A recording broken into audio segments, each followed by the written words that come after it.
이제 삼성전자 한국에서 투자를 한다라고 생각한다면 무조건 삼성전자를 사야 된다라고 이제 말씀을 하셨는데, 네. 근데 또 삼성전자 주식 투자를 하지 말라는 말씀도 하셨잖아요. 이건 네. 어떤 의미인가요? 네. 책을 정확하게 보셨습니다. 네.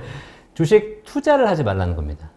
그러니까 매매 차익 목적으로 주식 남들이 하듯이 투자를 해서 오늘 넣어서 내일 빼고 하지 말고 삼성전자의 주주가 되라는 거였어요. 그래서 이 책에서 방점을 찍은 게 바로 뭐냐면 주주가 되는 방법. 내가 주식을 산다면 수익이 목적이 아니라 기본적으로 그 회사의 주주가 되어서 하는 것이고요. 그래서 그런 얘기 썼죠. 삼성전자에 입사하면 노예가 되고 종업원이 되는 거잖아요. 그렇죠. 종이 노예 종자가 되니까 삼성전자의 주식을 사면 주주가 된다. 그런 얘기를 드린 거죠. 네. 그러면 근데 이제 이런 얘기 하시는 분도 있어요. 삼성전자가 사실 주가 뭐 10년, 20년 그래프 보면 정말 엄청나게 올랐죠. 100배, 200배 네. 뭐 이렇게 올랐는데 네. 다 오른 거 아니냐. 네. 이게 이 시총 지금 몇 조죠? 뭐 500조, 지금 600조, 600조 가까이 600조 정도 되죠. 네. 이게 이렇게 커졌는데 이게 더 뭐 얼마나 가겠느냐. 네. 새로운 거를 찾아야 되는 게 아니냐. 네. 이런 생각하시는 분들도 있거든요. 네. 뭐 오르지 않아도 배당만 받아도 은행 이자보다 훨씬 좋은 거잖아요. 더 중요한 건 애플 아시죠? 애플. 네. 예. 애플이 시가총액이 2,400조예요. 아이폰 하나를 팔고 있는 회사가 2,400조고 삼성은 휴대폰도 팔고 있고 그다음에 전자 뭐 각종 부분 반도체를 다 하고 있잖아요. 그죠? 그러니까 뭐 코리안 디스카운트라고 하시는 분도 계시고 뭐 삼성전자가 얼마나 더 우수한 기업인지 저는 잘 모르겠습니다. 저는 그걸 잘 모르겠지만 앞으로 삼성전자가 더 많이 주가가 올라갈 거라고 생각하는 이유는 딱 하나예요. 강남의 아파트가 30평짜리가 30억입니다. 그리고 외곽의 아파트들은 30평짜리가 3억이 안 돼요. 강남이 아무리 학군이 좋고 교통이 좋다 한들 지방에 있는 아파트의 10배, 20배가 될 가치는 아니라는 거예요. 근데 왜 강남의 아파트가 30억이냐? 결국 돈 가진 사람들이 돈의 힘으로 밀어 올린다는 겁니다. 네. 사실 미국 주식시장도 지난 10년간 굉장히 많이 상승해 왔는데 거기서 기업 가치가 상승한 것보다는 달러를 찍어내서 달러의 힘으로 올려놓은 것이 굉장히 크거든요. 그러니까 앞으로 우리나라 투자 시장의 장세들도 보시면 얘가 뭐 메모리 반도체가 잘 팔릴 것이다, 안 팔릴 것이다, 뭐 휴대폰이 잘 팔릴 것이다 이런 거는 단기적인 급등을 얘기하는 것이고 장기적으로 보시면 돈이 갈 곳이 없기 때문에 돈이 들어와서 이 돈의 힘으로 주가를 밀어 올리는 것일 거라는 거죠. 애플이 2,400조의 가치를 가지고 있는 기업이 아닐 수도 있다는 거예요. 근데 삼성은 600조밖에 안 되면 따지고 보면 애플 4분의 1밖에 안 되는 회사가 되는 건데 그건 사실 알 수 없다는 겁니다. 그리고 주가는 항상 그런 얘기를 해왔어요. 지금이 비싸다. 그렇죠. 항상 지금이 비싸다. 네. 그런데 계속 상승을 하니까. 근데 이제 또 그런 어떤 유동성적인 측면에서 보면 사실 애플이라든가 이런 회사들은 구글이라든가 이런 회사들은 그 사실 지원국가에 있잖아요. 네. 그러니까 거기에는 전 세계 유동성이 몰려드니까 돈의 힘으로 그렇게 올라갈 네. 수 있는데 네. 이미 살 외국인들은 다 샀고 네. 일반적인 생각이 네. 이제 한국인들의 힘으로 올려야 되는데 네. 이게 과연 얼마나 될 것이냐 그리고 이제 올라가면 외국인들이 팔기 시작할 거 아니냐 네. 이러한 걱정을 하는 분들도 있긴 네. 하거든요. 단기적으로는 뭐 수급에 따라서 주가가 그렇게 등락을 할 수도 있고 조정을 받을 수도 있을 거라고 보여집니다. 그런데 이제 장기적인 관점에서 묻어두고 정말 평생 함께 갈 주식. 왜냐면 대한민국에서 삼성전자가 주식시장에 차지하고 있는 비중이 30%라는 거 그거보다 더 큰 게 바로 뭐냐면 2등 SK 하이닉스가 6%밖에 안 된다는 거예요. 그러니까 1등과 2등의 갭이 너무 벌어져 있다는 거. 그러다 보니까 뭐 그냥 우스갯말로 하는 거 삼성전자가 망하면 대한민국이 망한다라는 것이 우스갯말이 아닌 겁니다. 이런 생각하시는 분들 계세요. 삼성전자가 떨어지면 어떻게 망하면 어떻게라고 생각하시거든요. 삼성전자가 망하면요 내 집값이 폭락해요. 삼성전자가 망하면 내 국민연금이 안 나와요. 삼성전자를 많이 가지고 있나 보죠, 국민연금이. 네, 그 정도로 이 대한민국 자체가 삼성전자에 집중되어 가는 현상들이 더 심화되고 있다 보니까 우리가 삼성전자가 좋고 싫고가 아니라 삼성전자를 내 자산 포트폴리오에서 뺄 수가 없다라는 거예요. 하긴 뭐 삼성에 납품해서 먹고 사는 그 회사들도 상당할 거예요, 숫자가. 네. 그런데 이렇게 좋은 삼성전자를 사면 안 되는 사람들도 있다라고 하셨는데 네네. 어떤 분들이냐면 자꾸 들어와가지고 이제 뭐 은행보다 좋냐라고 물어보시는 분들이 그러니까 삼성전자를 불신하는, 그러니까 완전히 못 믿는 그렇죠. 분들. 네네. 그 다음에 뭐 손해보면 어떡하냐. 그 다음에 SK 하이닉스가 좀 좋던데 아니면 뭐 테슬라를 사야 되지 않냐 이렇게 물어보시는 분들. 이게 무슨 얘기냐면 배 대표님이 사업을 하시는데 와서 계속 물어보는 거예요. 신사임당보다 좋아요? 좀 잘 나가는 유튜버도 있던데 그거 이렇게 물어보시니 얼마나 기분 나빠요. 나한테 투자했으면 나를 믿고 가는 거지. 계속 이랬다 저랬다 막, 응? 막 맨날 물어보고 막 응? 의심하고. 네.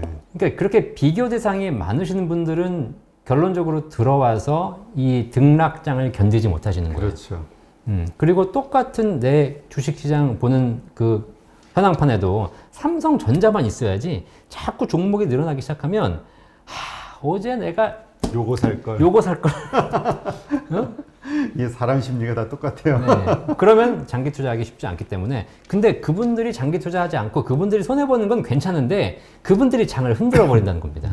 자꾸 물건을 내놓으니까 그렇죠. 왔다 갔다 하니까. 네, 아파트 가격도 마찬가지예요. 아파트 사는 사람들이 우리가 집값을 올리자라고 마음 먹었으면 아무도 안 팔면 올라가잖아요. 근데 꼭 여기서 급매하시는 분들이 생기다 보니 가격이 떨어지는 거 아닙니까? 소위 말하는 배신자가 나오는 거죠. 네. 그런데 이 삼성전자도 왜 이 본주가 있고 네. 우선주가 있잖아요. 네. 근데 왜 우선주를 사야 된다고 생각하시나요? 사실 본주의 가장 큰 특징은 그 의사결정권. 네, 주주총회에 보통주. 예. 참석해서 의사결정권이 있는 거죠. 저는 개인적으로 보통주를 더 많이 사셨으면 좋겠어요.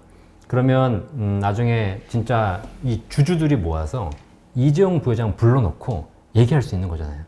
우리가 지금 전체 주식의 한 3% 갖고 있는데 회사 좀 똑바로 운영하세요 라고 얘기할 수 있는 거 아닙니까?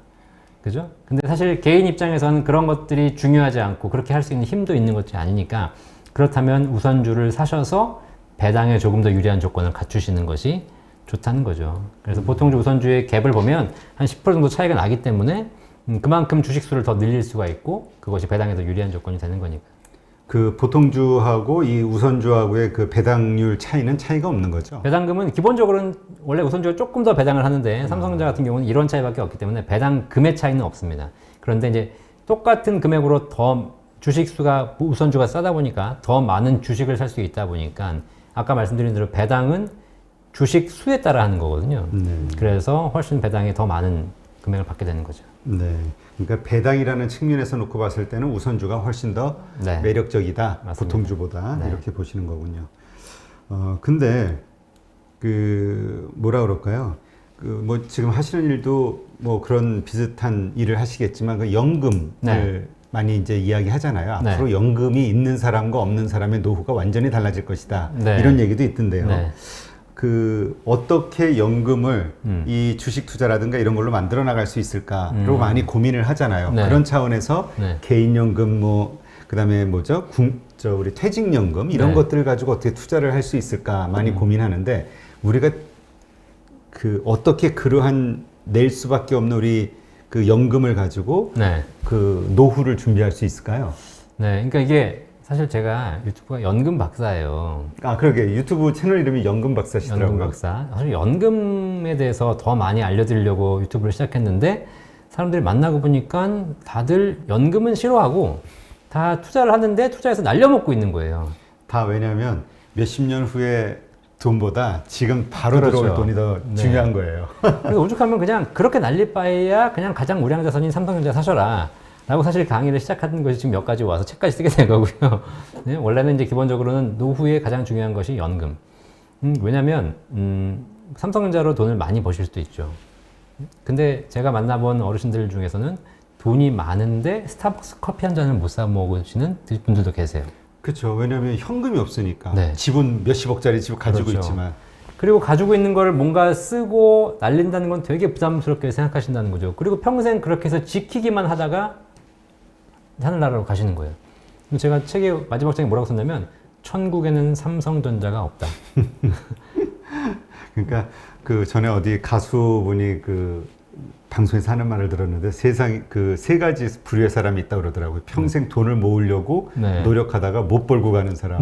네. 그다음에 평생 돈을 벌려고 노력을 해서 모아놓고 가는 사람. 그다음에 네. 모아놓고 쓰고 가는 사람. 네. 자기는 쓰고 가는 사람이 될 거다. 뭐 이런 그렇죠. 얘기 하던데. 네. 지금 이게 그만큼 현금 파이프라인이라는 게 되게 중요한 거잖아요. 맞습니다. 그 연금이라는 상품은 내가 갖고 있는 돈을 쓰게 만들어주는 거거든요. 이게 평생 죽을 때까지 일정한 금액이 고정적으로 보장되는 거기 때문에 그렇게 해서 평생 소득이 있으신 분들이 훨씬 더 노후에 행복한 삶을 살고 계세요. 근데 그 연금, 우리가 이제 쉽게 얘기해서 연금인데 우리가 이제 다달이 연금이라는 건 일정한 금액을 넣는 거잖아요. 네. 근데 그 넣는 게 그냥 우리가 은행에 넣는 게 아니라 그 연금이 다시 주식으로 투자가 되게끔 해야 되는 게 핵심 아닌가요? 그 연금을 주식으로 투자를 할 수도 있고요. 네. 뭐 은행에서 금리를 받을 수도 있고 상품은 다양한 종류가 있어요. 그거는 이제 연금에 들어가서 어떻게 포트폴리오를 짤 것인가에 대한 개념이고 제가 그거보다 더 중요하게 생각하는 것 자체가 기본적으로 어떠한 형태로 분리든 간에 나중에 65세 이후에 내 노후에 매달 받을 수 있는 평생 연금이 국민연금, 퇴직연금, 연금저축, 개인연금, 뭐 주택연금 이것까지 우리나라에 있는 수많은 연금 제도들을 합쳐서 내가 최소한의 충분한 생활비 정도가 나올 수 있도록 만들어두는 것이 투자보다 더 앞서서 준비해야 될 것이다. 삼성전자가 오를 수도 있고 떨어질 수도 있지만 오르든 떨어지든 관계없이 내 삶에 영향을 주면 안 되잖아요. 그렇죠. 그렇게 준비하자는 것이 연금 준비의 가장 큰 핵심이죠. 이제. 근데 어쨌든 연금을 우리가 든다 하더라도 그 연금 펀드가 뭐 예를 들어서 펀드라면 네. 펀드를 지정을 해야 될 거 아니에요. 네. 근데 그 펀드를 지정할 때는 이 펀드가 어떠한 성향의 펀드고 어디에 투자하는 펀드인지가 네. 나오는 거고 우리는 네. 그거를 결정해야 되는 거 아닙니까? 네, 맞습니다. 그렇다면 펀드도 삼성전자라든가 이런 것에 많이 투자하는 그런 네. 펀드로 들어가야 될까요? 그렇게 하면 좋겠죠. 근데 연금 같은 경우는 연금저축도 마찬가지고 펀드도 마찬가지고 개별 종목을 살 수가 없지 않습니까? 그렇죠. 뭐 사봐야 ETF 정도만 살 수 있는데 뭐 그래서 삼성전자 펀드도 있어요. 근데 이제 투자 비중이 높진 않죠. 그래서 뭐 삼성전자에 올인할 수는 없으나 그렇게 해서 좀 분산되어 있는 몇 가지 펀드들을 가지고 이제 포트폴리오를 짜는 작업을 할 수밖에 없는 거죠. 그리고 어차피 뭐 주가 지수가 지금 뭐 3,000포인트인데 10,000포인트 간다고 얘기하시는 분도 계시지 않습니까? 근데 이제 제가 아까 전 시간에서 말씀드렸지만 3,000이 만을 갈 때 지금보다 그러면 2배가 오르는 거잖아요. 그러면 삼성전자 주식이 그 10,000포인트 가는 거를 제일 앞에서 견인할 거라는 거예요.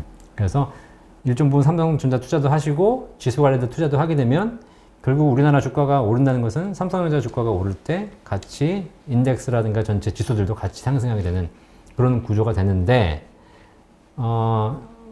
그 중에서 또 이제 지수라는 건 다수의 종목을 편입하고 있다 보니까 또 안 좋은 종목이 들어갈 수 있겠죠. 그러다 보니까 지수는 좀 덜 늦게 따라가는 거고 종목이 먼저 갈 수밖에 없지 않을까 생각하고 있습니다. 네. 그러면 일단 그 어떤 분들이 그런 얘기를 많이 하시더라고요. 그 연금은 반드시 들어놓는 게 세제 네. 혜택이라든가 이런 거 봐서 네. 유리하다. 네, 그래서 하는 게 이제 개인연금하고 네. 그게 ISA인가요? IRP, 연금저축. IRP. 예. ISA가 뭐죠? ISA는 그냥 개인 그 관리 계좌고요. 아. 예. 이거는 사실 지금은 거의 유명무실해져서 거의 쓰는 게 아니고 연금저축펀드와 IRP를 요즘 가장 많이 하시죠. 연금저축펀드와 IRP. 네.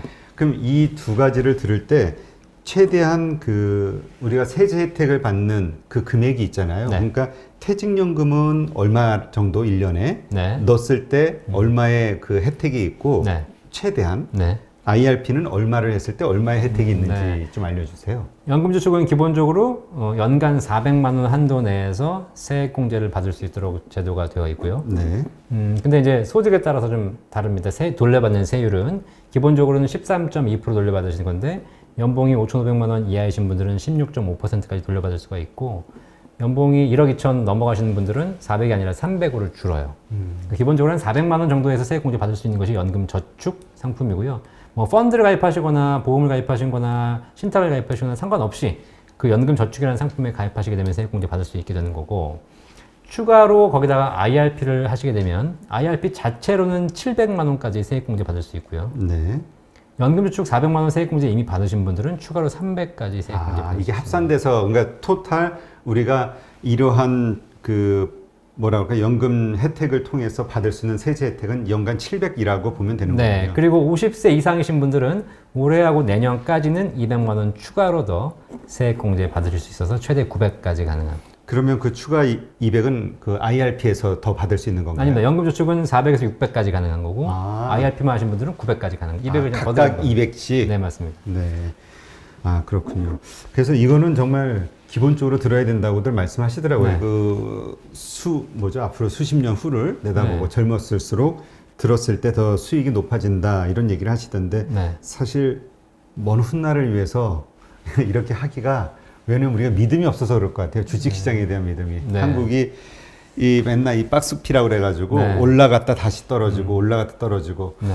미국에다가 투자하는 요새 많이 늘어나고 있잖아요. 네. 미국 주식에 투자할 수 있는 방법은 없나요? 이런 연금 가지고? 근데 연금저축 펀드를 가지고도 뭐 안에서 미국 펀드를 하실 수도 있고 그다음에 국내 시장에 상장되어 있는 해외 ETF를 하실 수도 있거든요.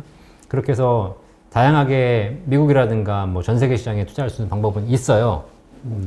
있는데 별로 권하고 싶진 네. 않으신가 보죠? 네, 사실 저는 뭐 미국이 너무 많이 지금 상승되어 있는 추세라서 제 고객들에게는 미국을 지금은 좀 비중을 줄이라고 말씀드리고 있는 거고요. 그리고 제가 제일 싫어하는 게 이 붐이에요. 붐. 유행. 그러니까 지금은 사실 해외 투자가 붐이 돼 있어요. 붐이 되어 있는 이유가 뭔지 아세요? 글쎄요. 많이 오르기도 했지만 사실 증권사의 가장 큰 수입원이 해외 투자예요. 그 수수료가 좀 비싸다고 하더라고요. 그러니까요. 그러니까 붐을 만들어내는 겁니다. 그래서 수익을 보시면 사실 좋긴 하겠지만 만약에 이것이 꺾이기를 한다거나 여러 가지 문제가 있다고 했을 때는 또다시 개인 투자자들의 피해로 가는 것이거든요. 네. 그래서 유행을 따라서 적절하게 뭐 판단하실 수 있겠지만 그 이전에 내가 투자에 대한 철학이 있어야 된다. 해외 주식을 사면 왜 테슬라를 사면 테슬라가 왜 좋은지 테슬라를 언제까지 묻어둘 것인지에 대한 생각을 하고 사셔야지 지금 막 폭등을 하고 있으니까 어쨌든 한번 뒤따라 보자라고 들어가시는 것은 자칫 굉장히 큰 리스크. 이번에 뭐 게임스탑 그렇죠. 이런 것처럼 자칫 들어갔다가 그냥 뭐 원금의 반토막 이상 나는 하루 만에 이런 투자를 하시게 될 가능성도 있다는 거죠. 조심하시라는 겁니다. 네. 일단 우리가 시드머니를 보통 요즘은 이제 단위가 좀 많이 떨어지긴 했지만 그래도 예전서부터 우리가 한 1억 정도를 뭔가 시드머니의 어떤 대명사처럼 생각해 왔잖아요. 네. 만약에 1억만 가지고 있다고 했을 때 1억 가지고도 노후 준비를 할 수가 있을까요? 네, 뭐 지금 나이에 따라서 이제 은퇴를 앞두시고 있는 분들은 1억 가지고는 좀 부족할 수도 있겠지만 뭐 젊으신 분들은 1억 가지고 어떻게 포트폴리오 짜냐에 따라서 충분히 가능하죠. 요즘 뭐 몇 년 맘먹고 쫙 하면은 모으잖아요. 네, 그러니까요. 그래서 이게 너무 큰 목표를 두지 마시고 일단 누구나 국민연금은 하고 있지 않습니까? 네. 국민연금에서 제대로만 부으시면 한 달에 100만 원 이상은 확보가 가능하고요. 그 다음에 퇴직금 있습니다. 직장 생활하면서 크게 사고 치지 않고 중간정산하지 않고 내가 꾸준하게 부으시면 퇴직금 1, 2억은 누구나 다 친권 나오세요.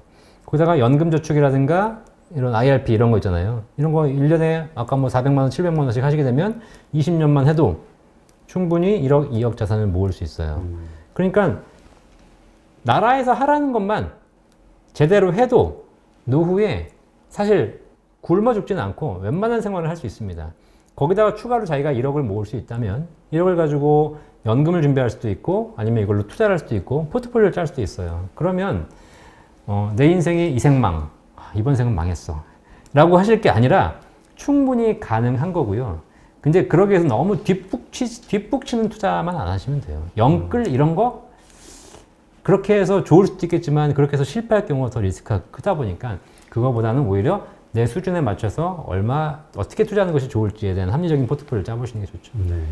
그러니까 뭔가 우리가 빈익빈에서 벗어나는 거를 위한 노력을 하는 거는 오케이인데 네. 말씀을 듣다 보니까 부자가 되기 위해서 막 뭔가 네. 하는 거는 좀 어렵지 않을까? 네. 그 뭔가 무리수가 되고 뭔가 오히려 본인에게 해가 되는 네. 예, 그렇게 생각을 하시는 것 같다는 느낌이 들거든요. 네, 저도 부자가 아니에요. 이렇게 막 강성하니까 뭐 너는 뭐 부자냐라고 물어보시는 분이신데 우리 대표님도 부자시죠? 아니요. 네, 뭐 유튜브 하니까 뭐 돈 많이 번다 이런 얘기 하는데 뭐 사실 이렇게 뭐 촬영하고 이렇게 하다 보면 남는 것도 없잖아요. 그러니까 이제 그래서 이게 그러니까 부자가는 아니고요. 저는 많이 물어보세요. 너는 돈 벌면 뭐 하니? 저는 돈 벌면 여행 다녀요. 왜냐면 제가 올해 나이가 49인데 내 인생에 49은 다시 오지 않잖아요.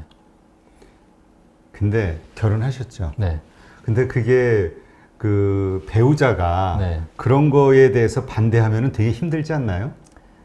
물론 이제 배우자도 또 여행을 좋아하니까요. 아, 그럼 맞으면 괜찮은데. 네. 물론 교육도 시키고 사격도 하고 뭐 할 수 있는 건 많이 하고 있습니다. 이제 그렇대서 돈이 약간 여유가 있다면 그걸로 최대한 여행을 다니려고 노력을 하는 거고요. 그러니까 이 세상에 와서 사는 이유가 삼성전자를 사서 2배, 3배를 불리기 위한 게 아니잖아요. 이 세상에 와서 내 집값이 20억, 30억이 되길 바라는 게 아니거든요. 이 세상에 와서 내가 이 세상에 정말 길어야 100년, 짧으면 7, 80년 살다 가는데 그 시간 동안 충분히 이 세상에 온 보람을 느끼고 돈을 가치 있게 쓰고 가자. 제가 책 마지막에 쓴 내용이 그거예요. 돈에다가 수익을 더하면 금융이 되고 금융에 가치를 더하면 행복이 된다. 결국 진정한 돈의 주인은 돈을 가치 있게 잘 쓰고 가는 사람이지 모으고 불리는 데 집중했던 사람들은 아니었다. 네. 라는 것이 저의 이제 어쨌든 결론입니다. 네. 하여튼 말씀을 듣다 보니까 진짜 그 어떤 분이 그런 얘기 하신 게 떠오르네요. 그 주식을 통해서 노후 준비를 한다든가 뭐 경제적 자유를 얻기 위해서 노력하는 수단으로는 괜찮은데 큰 부자가 되겠다라고 생각을 한다면 사업을 해야 된다. 네. 그러다 망할 수도 있죠. 네, 근데 망할 가능성도 높죠. 네, 사실 네. 지금은 뭐 소비 시대가 아니니까. 네, 하여튼 오늘 이렇게 해서 다시 한번 우리가 재테크의 관점에서 어떻게 현상 그리고 또 삼성전자라는 우리 한국의 대표 기업을 바라볼 수 있는지 한번 살펴봤고요. 다시 한번 깨닫는 거는 연금. 네. 근데 저는 그때 3층 뭐 연금 해가지고 하나 더 있었던 것 같은데 하여튼 그 IRP하고 네. 그 뭐죠? 그 개인 저축연금. 그렇죠. 네. 저축연금 일단 이 두 개만 네. 해도 괜찮은 거네요. 근데 그럼요. 국민연금하고 연금저축 IRP 평가 해도 사실 기본적인 노후는 준비가 되는 거고요. 네. 그다음 4층은 주택연금이니까 그거는 이제 네, 집을 그럼. 담보로 연금을 받으시는 거죠. 네, 하여튼 이제 뭐 그 이제 하여튼 뭐 40대, 50대 이렇게 가다 보면 이제 정말 그 은퇴 시점이 눈에 다가오잖아요. 네. 예, 그러다 보면은 과거에 내가 왜 미처 이런 준비를 못했을까 네, 후회하기도 그렇죠. 하는데 네. 뭐 하여튼 늦었다고 뭐 포기할 수는 없는 거니까 지금부터라도 그러한 준비를 해나가는 게 필요하겠네요. 개인 상담 필요하신 것 같은데. 저야 뭐 이망생? 이생망이라고 그래요? 이생망? 이생망? 이번 생은 망했다. 농담이고요. 네, 오늘 정말 재밌는 재테크 관련해서 한번 네. 주제로 한번 다뤄봤고요. QS의 대표이시고 유튜브 채널 연금박사를 진행하시는 이영주 대표님과 함께 했습니다. 오늘 좋은 인사이트 함께 해주셔서 고맙습니다. 네, 감사합니다.